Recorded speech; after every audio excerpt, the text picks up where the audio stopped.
ఇందాక పొంగులేటి శ్రీనివాసరెడ్డి ఒక కీలకమైన కామెంటు ఆరోపణ చేసిల్లారు. మీ హయాంలో ధరణి రూపంలోనూ ఇంకో రూపంలో 2000 ఎకరాల ప్రభుత్వ భూమిని కొట్టేయడానికి ఒక ప్రయత్నం జరిగింది. వాటన్నిటినీ ఆ ప్రభుత్వ భూములన్నింటినీ తిరిగి సీలింగ్లో పెట్టడం. పొంగులేటి శ్రీనివాసరెడ్డి గారు ఇంటి మీద ఈడీ రైడ్ అయిన తర్వాత ఎందుకు ఇంకా బయటికి రావట్లేదు విషయాలు చెప్పారు. అదాని గారితో డీల్ చెప్పారు. అది కూడా అదాని గారితో డీల్ తర్వాత ఏమైంది, ఎందుకు బయటికి రావట్లేదు? కాంగ్రెస్ మంత్రి ఇంటి మీద ఈడీ రైడ్లు అయిన తర్వాత 75 రోజుల తర్వాత బీజేపీ వాళ్ళు ఎందుకు మాట్లాడలేదు? బీజేపీకి కాంగ్రెస్కున్న అజబ్ ప్రేమ్కి గజబ్ కహానీ ఏంటి, అది కనుక్కున్నారా? కనుక్కున్నాను, అడిగాను, వాటి గురించి కూడా వస్తాను. మొదటగా 2000 ఎకరాల భూమిని కొట్టేసే ప్రయత్నం జరిగింది. అదంతా లెక్కలు తీసాం, ఎప్పుడో బయట పెడతామని చెప్పి అయితే సంవత్సర కాలంగా రజనీ గారు ఇదే టైంపాస్ నడుస్తుంది. కొన్ని రోజులు టెలిఫోన్ ట్యాపింగ్, ఇంకొన్ని రోజులు ధరణి స్కామ్, ఇంకొన్ని రోజులు కాళేశ్వరం కుంభకోణం, ఇంకొన్ని రోజులు ఇంకేదో కుంభకోణాలు లంబకోణాలని డైలాగులు తప్ప ఒక్క ఆధారం, ఒక్క కేసు. ఏం చేస్తున్నారు సంవత్సర కాలంగా? టైంపాస్, కేసీఆర్ని తిట్టుడు తప్ప ఏం చేశారు మీరు? నేను పొంగులేటి గారిని అడుగుతున్నా, మిగతా వాళ్ళని కూడా అడుగుతున్నా. ఆధారాలు ఉంటే పెట్టు కేసు. ఏముంది, ఊరికే సొల్లువాగుడు ఏమీ లేదు. ఊరికే అనవసరపు అల్టిమేట్గా ఏంటంటే తమ తప్పులు కప్పిపుచ్చుకోవడానికి, తమ స్కాములు కవర్ చేసుకోవడానికి ఇవాళ జరుగుతున్న కుంభకోణాలు ఖచ్చితంగా రేపు బయటకు వస్తాయి. వీళ్ళు మాకు టెంప్లెట్ ఇచ్చి వెళ్తున్నారు. ఏం చేయాలి రేపు? మేము 10 ఏళ్ళు పరిపాలించాం రజనీ గారు, కక్ష సాధింపు చర్యలకు పోలేదు. ఎవరొక్క కాంగ్రెస్ నాయకుడి మీద కేసు పెట్టే ప్రయత్నం చేయలేదు, ఎవరిని లోపలేసే ప్రయత్నం చేయలేదు. బ్యాగులతో దొరికిన ఆయన దొరికిపోయాడు, మేము చేయలేదు. అది బ్యాగులో డబ్బులు పెట్టి ఓటుకు నోటు దొంగ ఎవడైతే దొరికాడో ఆయన లోపలేసారు, అది వేరే విషయం. కానీ వీళ్ళలాగా చేయలేదు. కానీ వీళ్ళు మాకు టెంప్లెట్ ఇచ్చిపోతున్నారు. ఈ టెంప్లెట్ వాళ్ళనే మళ్ళీ అల్టిమేట్గా శాపమే వాళ్ళకి చుట్టుకుంటుంది. ఆయన వ్యాపారాలు చేసి సంపాదించాడంట. ఎవరు? పొంగులేటి. కానీ నేను ఒకటి అడుగుతున్నా రజని, మీరు ఒకటి చెప్పండి నాకు. మీరేం చేసి సంపాదించారని అడుగుతున్నారు. డెఫినెట్గా నేనేం సంపాదించానో అఫిడవిట్లో ఉంది. దానికి మించి ఏమన్నా ఉంటే తీసుకోమనండి, నేను వద్దన్నానా? పొంగులేటి గారిని విదేశాల్లో ఉన్నాయి చాలా అని కూడా చెప్పాను అన్న. విదేశాల్లో ఉన్నాయి, అన్ని బయటకు తీస్తాం, అన్ని కక్కిస్తాం అని చెప్పి చెప్తాం. గవర్నెన్స్ తక్కువ, గాసిపులు ఎక్కువ.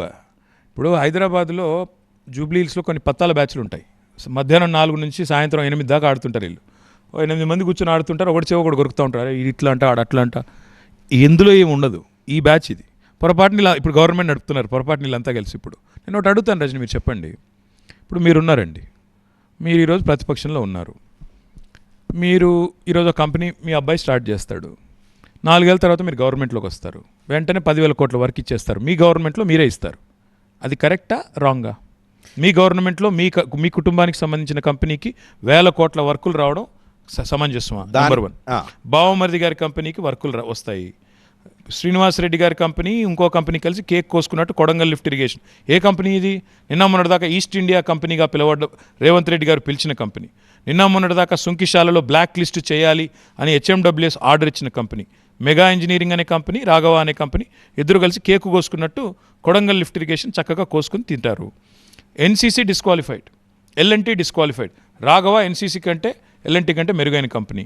ఎన్నింటికి మించి గవర్నమెంట్లో మంత్రి గారు ఉంటారు. మంత్రి గారి కొడుకు కంపెనీకి మాత్రం వేల కోట్ల. తను కానీ, తన కుమారుడు కానీ, తన భార్య కానీ ఎవరు ఆ కంపెనీలో లేరు. వాళ్ళు ఈయన మంత్రి అవడానికి ముందే అందరూ ఎగ్జిట్ అయ్యారు. తన తమ్ముడు అది నడుపుతున్నాడు. తమ్ముడు నడిపితే నాకేం సంబంధం? ఇదే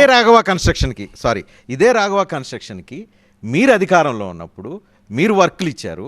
అప్పుడు కాని తప్పు ఇప్పుడు ఎలా తప్పు అవుతుంది? అప్పుడు ఇచ్చి చెప్పి మేము ఇచ్చాము, పొంగులేటి శ్రీనివాసరెడ్డి ఇచ్చామని చెప్పిన మీరు, అప్పుడు మీరు చేస్తే రైట్, ఇప్పుడు వీళ్ళు చేస్తే రాంగ్ అవుతుంది. కరెక్ట్. పొంగులేటి శ్రీనివాసరెడ్డి ఆనాడు ప్రభుత్వంలో భాగస్వామి కాదు, ఈరోజు ప్రభుత్వంలో భాగస్వామి. ఏ క్యాబినెట్ అయితే క్లియర్ చేస్తుందో, ఏ క్యాబినెట్ అయితే ఈ వేల కోట్ల కాంట్రాక్ట్లకు సంబంధించిన వర్కులు క్లియర్ చేస్తుందో ఆ క్యాబినెట్లో పొంగులేటి కీలక భాగస్వామి.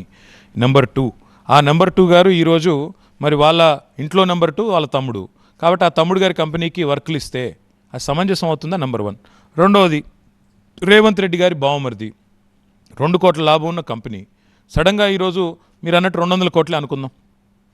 మరి మిగతా కాంట్రాక్టులకు ఎందుకు రావట్లేదు? కాదంట కదా, ఎక్కడో దూరపు బంధువు ఎక్కడో అంట కదా.